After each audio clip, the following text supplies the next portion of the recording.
তো আমি বলি কি, ধরেন যখন আমরা অ্যাক্টিভিস্ট থাকি তখন আমরা একটা বাড়ির একটা কক্ষ দেখি, আর যখন সরকারি দায়িত্বে আছে সবগুলা কক্ষ দেখি, দেখে তারপর সিদ্ধান্ত নেই।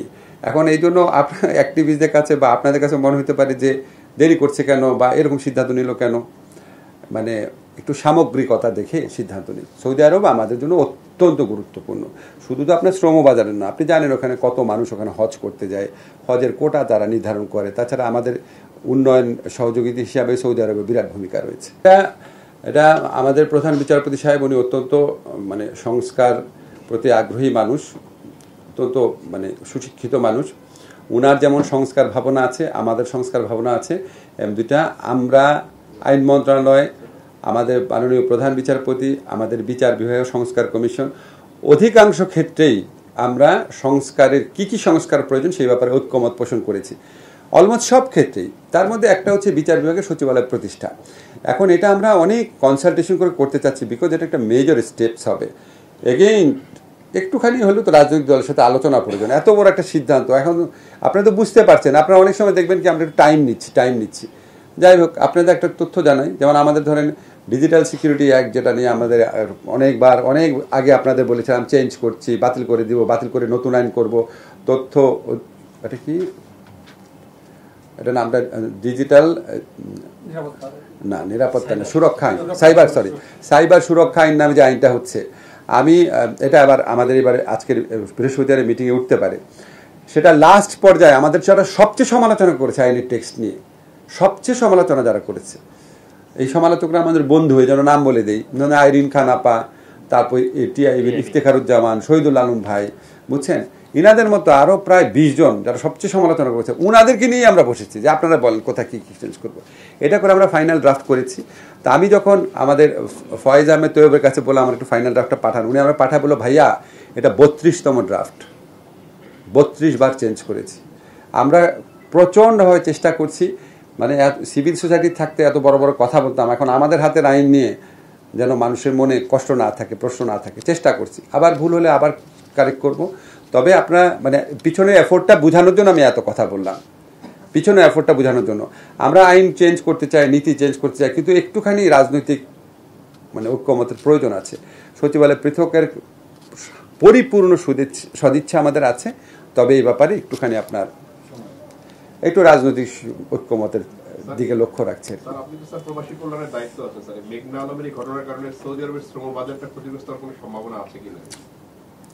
আপনাদেরকে একটা জিনিস বলি, মিডল ইস্টে এখন একমাত্র সৌদি আরবে আমাদের শ্রম বাজার আপনার পুরোপুরি উন্মুক্ত আছে, এবং অন্যান্য দেশে কিছু দেশে শ্রম বাজার বন্ধ হয়ে গেছে। আমাদের সরকার আমলে বন্ধ হয়নি, আগেই হয়েছে। আপনার যেমন একটা দেশে আর কি, যে আপনি জানেন যে কফিলকে গলা কেটে মেরে ফেলেছে বাংলাদেশের একজন শ্রমিক, তো ওরা রাগ করে বন্ধ করে দিয়েছে, তো আমাদের কিছু করার নাই।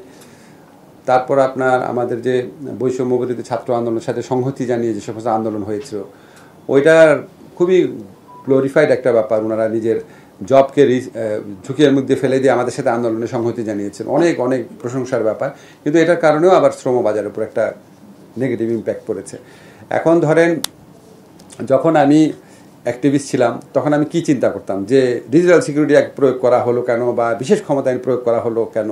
তো এখন যখন আমি সরকারের দায়িত্বে আছি, আমাকে কি একটু সৌদি আরবে যারা প্রবাসী শ্রমিক আছে তাদের স্বার্থটা চিন্তা করব না, বা কোনো কারণে ওই বাজারটা সংকুচিত হয় নাকি এটাকে আমি চিন্তা করব না? ফলে তো আমি বলি কি, ধরেন যখন আমরা অ্যাক্টিভিস্ট থাকি তখন আমরা একটা বাড়ির একটা কক্ষ দেখি, আর যখন সরকারি দায়িত্বে আছে সবগুলা কক্ষ দেখি, দেখে তারপর সিদ্ধান্ত নেই। এখন এই জন্য আপনার অ্যাক্টিভিস্টদের কাছে বা আপনাদের কাছে মনে হতে পারে যে দেরি করছে কেন বা এরকম সিদ্ধান্ত নিল কেন, মানে একটু সামগ্রিকতা দেখে সিদ্ধান্ত নিই। সৌদি আরব আমাদের জন্য অত্যন্ত গুরুত্বপূর্ণ, শুধু তো আপনার শ্রমবাজারের না, আপনি জানেন ওখানে কত মানুষ ওখানে হজ করতে যায়, হজের কোটা তারা নির্ধারণ করে, তাছাড়া আমাদের উন্নয়ন সহযোগিতা হিসাবে সৌদি আরবে বিরাট ভূমিকা রয়েছে। শেষ কোয়েশ্চেন। জি, তালিকা করতে তো জান শেষ হয়ে যাচ্ছে। আমরা বিভিন্ন মানে এটা খুব দীর্ঘ প্রক্রিয়া, জেলা পর্যায় থেকে আসে, আমরা এখানে ফাইনাল করি। যেমন আপনাদের জন্য মিটিংটা দেরি করে করছি, প্রতি রোববার দিন মিটিং করি আমরা। এটা আজকে মিটিংয়ে কিছু উদ্বোধন হবে, তো এটা আমি আপনার বলতে পারবো না, তবে 50,000 থেকে 1 লক্ষ। 50,000 থেকে 1 লক্ষ, খুব রাফলি বললাম, বিকজ এটা তো আমরা অনেক মামলা নতুন নতুন আসছে আমাদের ধারণার বাইরে। তো আমাদের সরকারের মেয়াদের মধ্যে আমরা ইনশাল্লাহ অন্তত 70-80% করে যেতে পারবো। তারপর যারা আসে তারা তো রাজনীতি সরকারি, তারা তো করবেই। জি, প্রবাসীদের অনেক দিনের দীর্ঘদিনের একটা দাবি, পানের দাবি আছে যে তারা উজাড় করে দিচ্ছে আপনাদেরকে, সরকারকে, আমাদের একটা স্টেবল অবস্থা, সবাইকে, পুরা বাংলাদেশকে। বাংলাদেশকে সরকারকে বাংলাদেশ আস্থা আছে বলে তারা। হ্যাঁ, এখন কি প্রবাসী ভোটাধিকার? আচ্ছা, আমি আপনার একটা কথা বলি, আমাদের প্রবাসী ভাইরা যেই রেমিটেন্স পাঠাচ্ছেন ওনাদের প্রতি আমাদের কৃতজ্ঞ থাকা উচিত। অনেকে বলে যে বাংলাদেশে প্রবাসী আছে, তারপর গার্মেন্টসও আছে, প্রবাসীরা যে ভূমিকা রাখে তার সাথে কোনো কিছুই তুলনীয় না। ওনারা এই সরকারে, আপনার ডক্টর মোহাম্মদ ইউনূস স্যার, উনি আপনার ফোন করে যখন মিডল ইস্ট থেকে যারা যেসব শ্রমিক জেলে ছিলেন তাদেরকে দেশে আনার ব্যবস্থা করলেন, শত শত শ্রমিককে জেল থেকে বাংলাদেশে ফেরত পাঠানো হয়েছে। এরপরই তাছাড়া প্রবাসীরা এই ছাত্র জনতার যে আন্দোলন ছিল এটার সাথে একনিষ্ঠভাবে জড়িত ছিল। তো ওনাদের এই ভালোবাসার প্রতিফলন হচ্ছে ওনারা যে রেমিটেন্স পাঠাচ্ছেন। আর আমরা প্রবাসী কল্যাণ মন্ত্রণালয় থেকে কিছু কিছু পদক্ষেপ নিয়েছি রেমিটেন্সকে উৎসাহিত করার জন্য। তো এটার ফলশ্রুতি হিসাবে আমরা এই রেমিটেন্সের বৃদ্ধি দেখছি। আমাদের এই অর্থনৈতিক দুর্দশার সময়ে এই রেমিটেন্স না আসলে এটা সত্যি দুর্দশায় পরিণত হতো, এবং আমরা ওনাদের প্রতি কৃতজ্ঞ। আর ভোটাধিকার কিন্তু এই কৃতজ্ঞতার ব্যাপার না, ভোটাধিকার ওনাদের নাগরিক হিসাবে অধিকার। বহু আগে এটার ব্যবস্থা নেওয়া উচিত ছিল। কেন রাজনৈতিক সরকারগুলো 5 বছর করে টাইম পেলে এটা নেয় নাই? আর ফ্যাসিস্ট সরকার ছিল 15 বছর, কথায় কথায় বলতো নাকি ডিজিটাল বাংলাদেশ। ডিজিটাল বাংলাদেশ 15 বছরে ডিজিটালাইজ করে প্রবাসীদের ভোটাধিকার দেওয়া হলো না কেন? ঠিক না? এটা তো মানে এটা তো কোনো ইললজিক্যাল কোয়েশ্চেন না। 15 বছর একটা সরকার থেকে এটা দিতে পারে নাই। আর আমরা ধরেন নির্বাচন কমিশন গঠিত হয়েছে হয়তো 15 সপ্তাহ হয়েছে, টাইম তো লাগবে। এটা তো সম্পূর্ণ নির্বাচন কমিশনের এখতিয়ারাধীন বিষয়। ওনারা বিভিন্ন পদ্ধতি পরীক্ষা করে দেখছেন। ওনারা কিন্তু প্রেস রিলিজও করেছেন, আমার সাথে ওখানে সচিবের সাথে যে মিটিং হয়েছিল আমি শুনেছি কি পদ্ধতিতে দেওয়া যায়। পোস্টাল ব্যালটের মাধ্যমে দেওয়া যায় নাকি, তারপরে আপনার ডিজিটাল মাধ্যমে দেওয়া যায় নাকি, প্রক্সি ভোট দেওয়া যায় নাকি, সবগুলো ওনার পরীক্ষা করে দিচ্ছেন। এবং আমার কাছে মনে হয়েছে ওনারা ডিটারমাইন্ড, এটা কিন্তু ওনাদের কর্তৃত্বাধীন বিষয়। আমাদের সরকারের পক্ষ থেকে সবসময় বলা হয়েছে আমরা প্রবাসীদের ভোটাধিকারের ব্যাপারে অত্যন্ত রেসপেক্টফুল, এবং আমরা চাই এটা হোক। আর এটা তো ওনাদেরকে করতে হবে। তো ওনারা, আমি যতটুকু জানি, ওনারা বদ্ধপরিকর আছেন।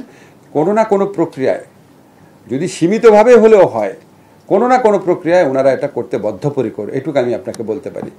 আর একটা কথা বলে রাখি আপনাদের, ভোটাধিকার আমরা যদি হাফ ডানও করে রেখে দিতে পারি, আমি মনে করি যারা রাজনৈতিক সরকারগুলো 5 বছরের জন্য ক্ষমতা আসে, ওনাদের যদি মিনিমাম মানে দায়িত্ববোধ থাকে, আমাদের কাজটাকে যেন ওনারা সম্পূর্ণভাবে এগিয়ে নিয়ে যান।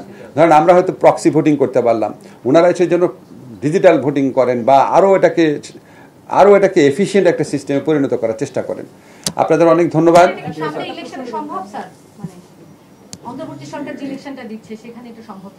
এটা আপনাকে বললামই, চেষ্টা করছি, বললাম না যে এটা তো সম্ভব না।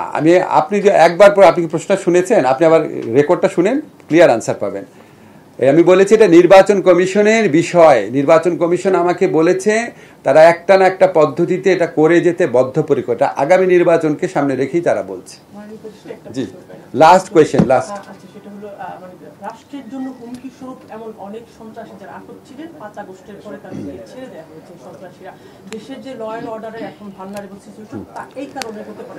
আচ্ছা ফাইন, আমি আপনাদের সন্ত্রাসীর ক্ষেত্রে কথা বলি। সন্ত্রাসীদের ক্ষেত্রে যে ঘটনা ঘটেছে, কিছু কিছু সন্ত্রাসী আগেই জামিন পেয়েছিল।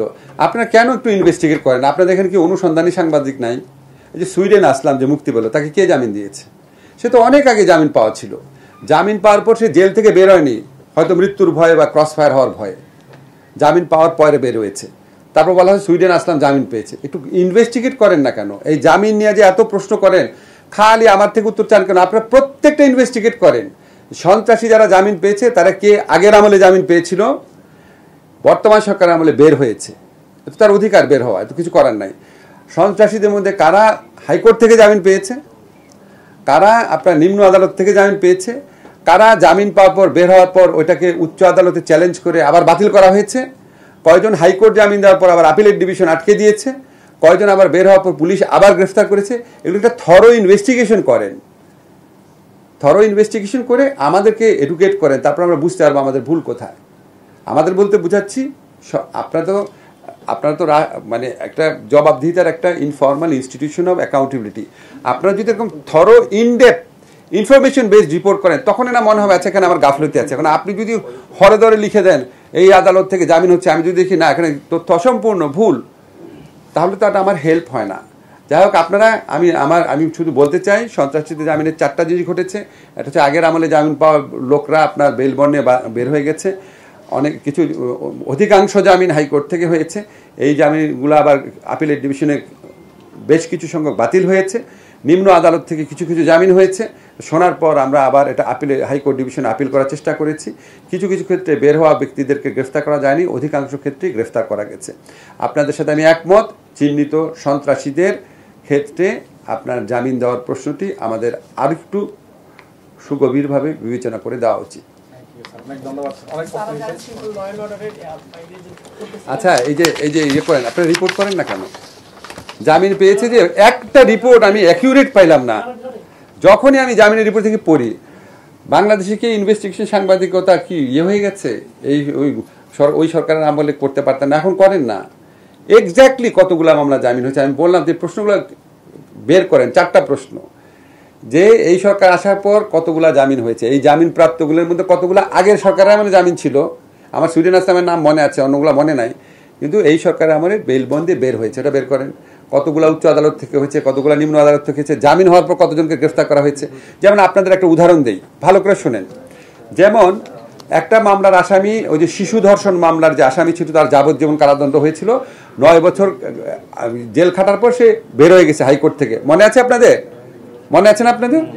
সবাই ওইটা নিয়ে প্রচন্ড সমালোচনা করলেন। তো এই জামিনটা পেল, এটা খুবই খুবই দুঃখজনক ব্যাপার ছিল।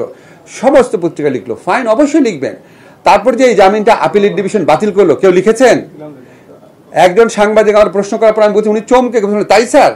চমকে গিয়ে প্রথম আলোর সাংবাদিক বলে, তাই স্যার, জানতাম না তো। তারপর পরের দিন দেখি 2 দিন পরে খবর নিয়ে তারপর লিখেছে জামিনটা বাতিল হয়েছে। যদি একটা হাইকোর্ট থেকে একটা জঘন্য ধরনের ধর্ষকের জামিন হওয়ার পরে সমাজের মধ্যে যে ক্রোধ, ক্ষোভ, দুঃখ সৃষ্টি হয়, সেই সংবাদটা আপনি দিলেন। ওই জামিনটা যে 2 দিন পরই আপিলেট ডিভিশন বাতিল করলো এবং ওই লোকটা যে মুক্তি পায় নাই, এই খবরটা দিয়ে মানুষের মনের কষ্ট, দুঃখটা একটু কমাবেন না? পত্রিকা আসছে? কোন পত্রিকা আসছে বলেন? প্রথম আলো দিতে আসে নাই। আমি যখন আমাকে প্রশ্ন করেছে এইরকম জামিন কিভাবে হয়, আমি বললাম জামিন যে বাতিল হয়েছে আপনি জানেন না? না তো স্যার। তারপর খোঁজ খবর না, কোন পত্রিকা করেছে আপনি বলেন না? আপনি আমাকে অনেস্টলি বলেন প্লিজ। উনি বললো যে উনি দিয়েছেন। আপনি কবে দিয়েছেন ভাই? যেদিন আপনি যেদিন একটা ব্রিফিং ছিল, এখানে ব্রিফিং কিন্তু বলেছিলেন যে আমরা প্রশ্ন করেছিলাম, পরে বললেন যে আজকেই জামিনটা বাতিল করা হয়েছে। জি, ঠিক আছে। তারপরে এই মানে আমার ব্রিফিং এর ভিত্তিতে দিয়েছেন, নিজেরা ইনভেস্টিগেট করে দেন। না, আপনি বলেছিলেন ও আচ্ছা, আজকে হচ্ছে, আজকে হচ্ছে। আচ্ছা, তারপরে পত্রিকা আসে না? Thank you. না, ঠিক আছে, ভালো করছেন। কোন টিভি আপনার? আরটিভি। Good, thank you. আপনারা প্লিজ এই খবরগুলো রাখেন। কিছু কিছু খবর শুনলে মানুষের মনে খুব দুঃখ লাগে, যে এরকম একটা লোক বা এরকম একটা অপরাধী কেন জামিন পেল। আবার জামিনটা যে বাতিল হলো ওই খবরটাও দিয়েন।